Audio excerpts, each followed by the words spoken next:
Are you this girl? Maybe you're this girl.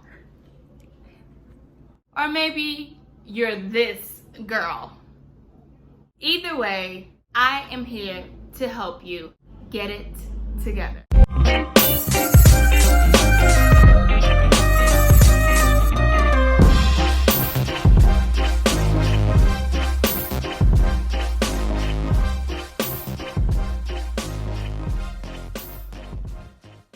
Don't do like me. I have a tendency to show up late. So I try to go early to all meetings. And a lot of times I think, okay, when I go on this meeting early, nobody's on here, it's just me. I was thinking that maybe, people weren't there. And then next thing you know, I went to one of our church meetings. I had some shorts. I'm in the house. This is Miami. It is hot. And I had some crazy, some booty shorts on. Okay, so I thought I was the only one on the video chat. My friend that's a part of the video chat was also on there early, called me, and she said people can see your shorts and your leg, your thighs. And I was like, oh my goodness, what? People are on here actually get up at any point in time in the video chat. Listen, make sure you don't got no booty shorts on. And sometimes I don't even wear shorts because it's so hot. I just be like, woo, I'm free. It's my house. But you just want to make sure that no one can see your goodies, at any point in time. I'm pretty sure that's obvious. But listen, people, don't judge me. Don't judge me. So the first thing you actually want to do is clean your background. You want to take away anything that you feel will make you be embarrassed, or anything that might distract the person, any mess in the background, anything that you wouldn't be too happy about other people seeing, because let's be honest, we don't want our friends or employees to know when our house is looking a mess.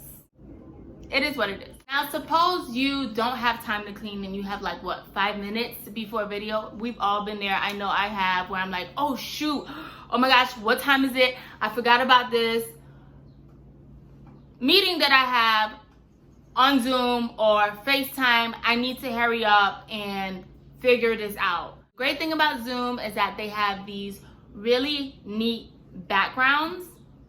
I have one background that I really, really like. I like to play around with the different backgrounds that they have.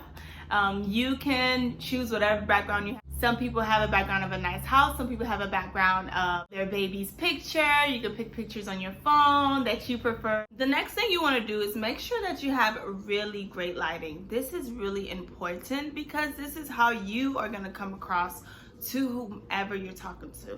Imagine being on a date and they can't even see your face. That's not really cool. So what you want to do is make sure that the lighting that's actually reflecting on your particular skin tone looks absolutely appealing.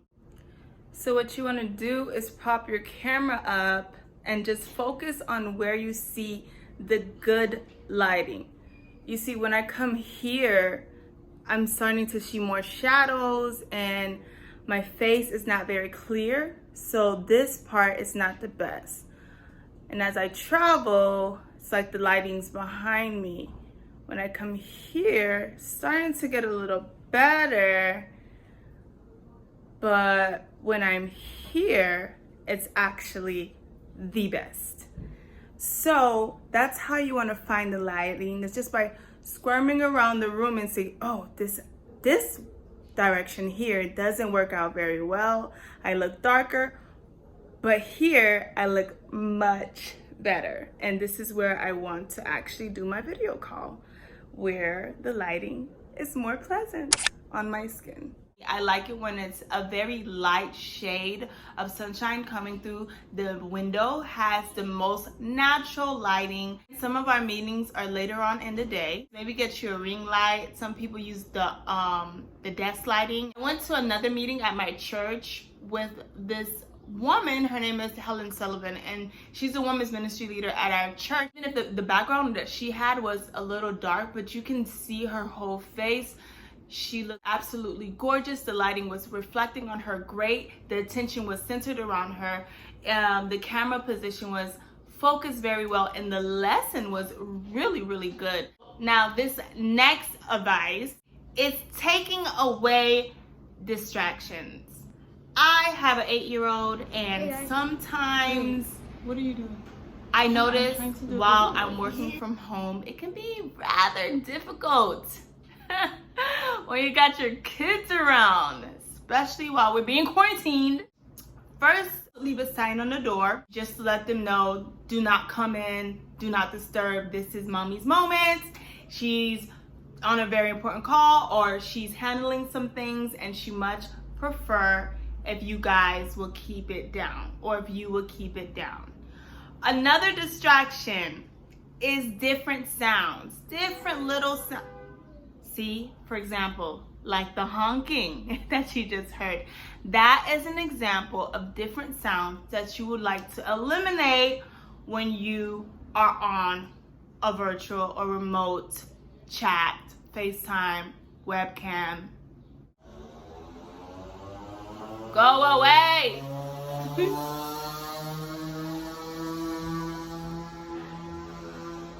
Go away! I'm not really the best at this. Actually, I can do way better. It's charging my device. And your device just... Where did she go? Madamedelaj. Hey girl, are you still there? Can you hear me? You don't want to angle the phone where people can see all your neck, you know, all that neck looking fat. Because it just be looking like you got all this kind of neck that you didn't even know you had. Like, oh my goodness. What you want to do, ladies, is actually find a way to elongate your neck. Find a way to position your face in a more pleasant way where you're looking directly at the camera, at the person. Hey, girl. This is not a conversation. This is not a conversation. What you can do is use a tripod, something like that, to like just really hold the phone still. I have my tripod that I use sometimes, like when I'm taking videos, or I use it whenever I am on video calls, conferences, live stream, etc. And it kind of just spreads out like this. Put the phone here, and it creates like an angle for you so that you can be able to have a slightly higher but at eye level angle. If you have one of these, or if you want to buy some, it's really cheap.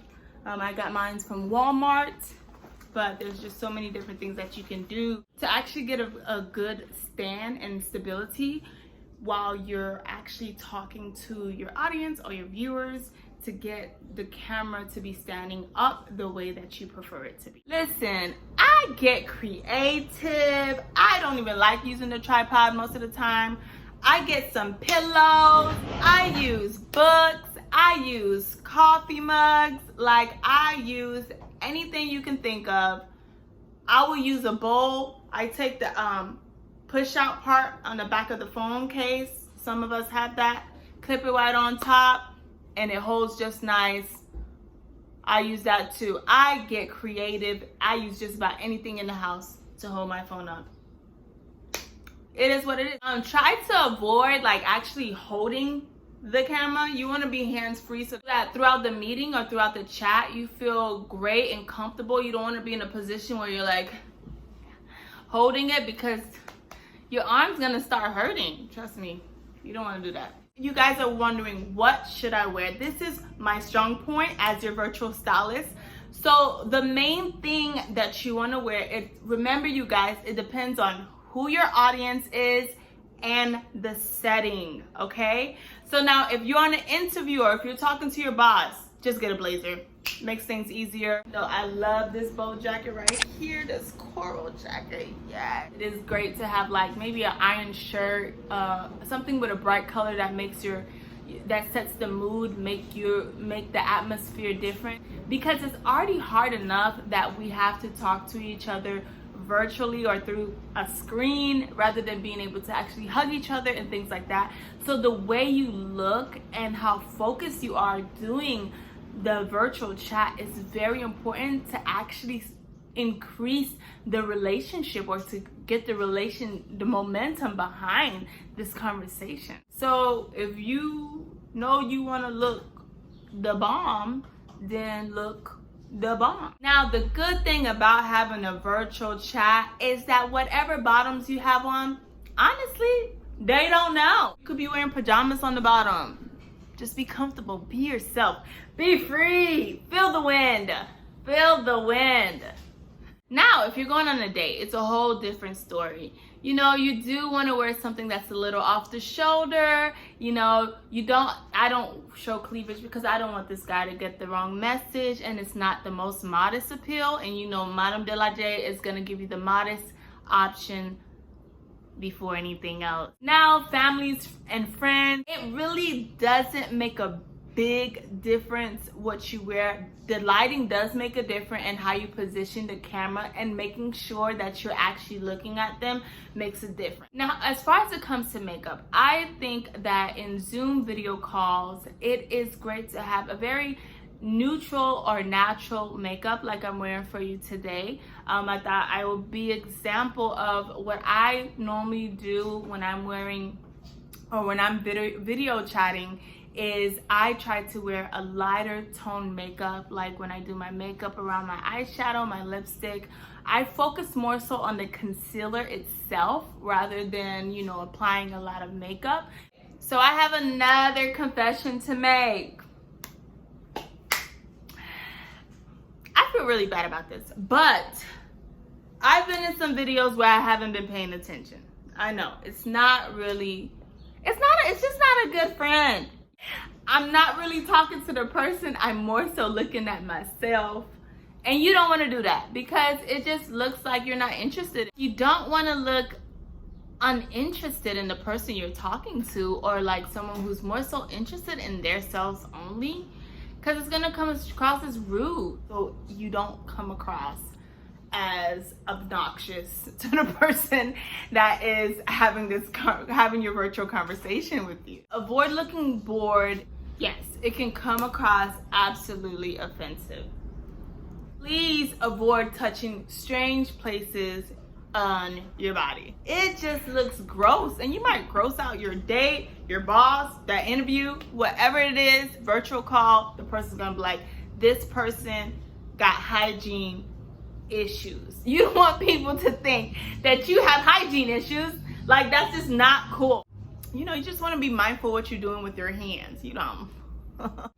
And you know, I was so embarrassed when I had those shorts on in the Zoom video when I thought no one can see me, because come to find out, the person that was leading the video, he is, first of all, a brother, a married man, and he saw me in my shorts. And when the sister told me, I was like, oh my goodness, that is so embarrassing that this guy had to see me in my shorts.